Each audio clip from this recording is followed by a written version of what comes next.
तर हा जो क्वेश्चन आहे तर नातेसंबंधातला प्रश्न क्रमांक 3 आहे.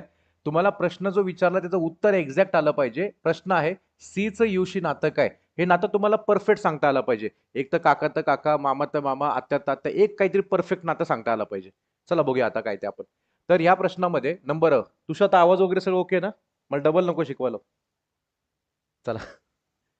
नंबर 1, आरची बहीण जे हिने सीचा भाऊ एलशी लग्न केलं. तर आपण काय करायचं? तर बहीण भावंडाला की इक्वल दाखवायचं, आई वडिलापासून अपत्य एरो, नवरा बायकोला इथं गुणाकार दाखवायचा आहे. तर यांनी सांगितलं तसं मांडणी करायला घेतो. सगळ्यात पहिल्यांदा अ वाली जी इन्फॉर्मेशन आहे, त्या इन्फॉर्मेशनची आपण पहिला डायग्राम काढायला घेतो. त्याच्यामध्ये म्हटलंय आरची बहीण जे.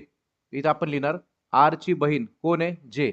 जे ही बहीण असल्या कारणाने आपण इथं काय करणार आहे? इथं फिमेल लिहिणार आहे. ठीक आहे. सो आरची बहीण जे हिने काय केलं?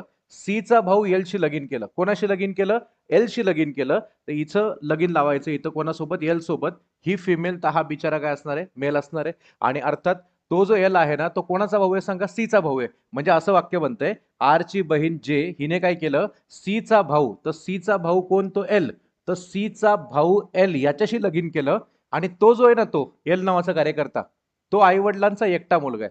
तर हा जर आई वडिलांचा एकटा मुलगा असेल तर घरामध्ये ही त्याची जी दुसरी व्यक्ती दिसते ती बहीण असली पाहिजे. तर इथं आपण फिमेल लिहिणार आहे.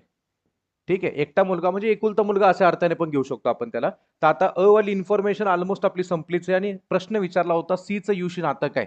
याच्यामध्ये सीचं नाव आलंय पण यूचं नाव आलंय का? नाही आलं. तर आपल्याला दुसऱ्या इन्फॉर्मेशनचा आधार घ्यावा लागेल. अ मध्ये ब तुम्हाला मिक्स करावं लागेल, एकत्र करावं लागेल. आता ब मधली इन्फॉर्मेशन अशी दिली, यू नावाची कोणीतरी व्यक्ती जी आहे, यू ही एल आणि जे यांची काय सांगा मुलगी आहे.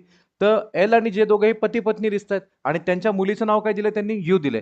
तर एरो आपल्याला खाली घ्यावा लागेल इथं. त्यांच्या मुलीचं नाव आहे यू आणि ही त्यांची मुलगी या अर्थाने आपण या ठिकाणी घेणार आहोत फिमेल. परफेक्ट आहे. सो आता इन्फॉर्मेशन सगळी संपली. अ आणि ब दोन्ही इन्फॉर्मेशन मी एकत्र करून एक डायग्राम काढली.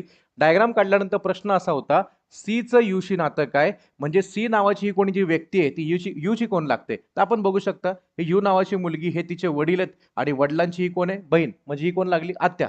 तर आपण त्याला म्हणू शकतो सी ही यूची आत्या आहे. एक लक्षात ठेवा आन्सर देताना परफेक्ट आन्सर देता आलं. आत्या असं आन्सर परफेक्ट देता आलं. असं नाही आलं की आत्या किंवा काका किंवा मामा किंवा मावशी असं नाही आलं आन्सर. परफेक्ट आन्सर आलं. त्याच्यामुळे आपण काय करायचं? इन्फॉर्मेशनचं आन्सर परफेक्ट सांगता आलं. मग त्यासाठी आपल्याला अ आणि ब दोन्ही इन्फोची गरज लागली. अ आणि ब या दोघांची गरज लागली म्हणजे दोन्ही पण आवश्यक आहेत आणि काय सांगा पुरेशा आहेत. तर पर्याय नंबर 2 द्यायचा. करेक्ट आहे. परंतु जर समजा एक्झाम मध्ये झालं असं अ मध्ये पण उत्तर निघतंय किंवा ब मध्ये पण उत्तर निघतंय. दोघांचे डायग्राम सेपरेट काढून पण उत्तर वेगवेगळं निघत असेल तर लक्षात ठेवायचं अ किंवा ब हा विषय असतो. पण ते तसं जनरली विचारत नाही. इन्फॉर्मेशन एकत्र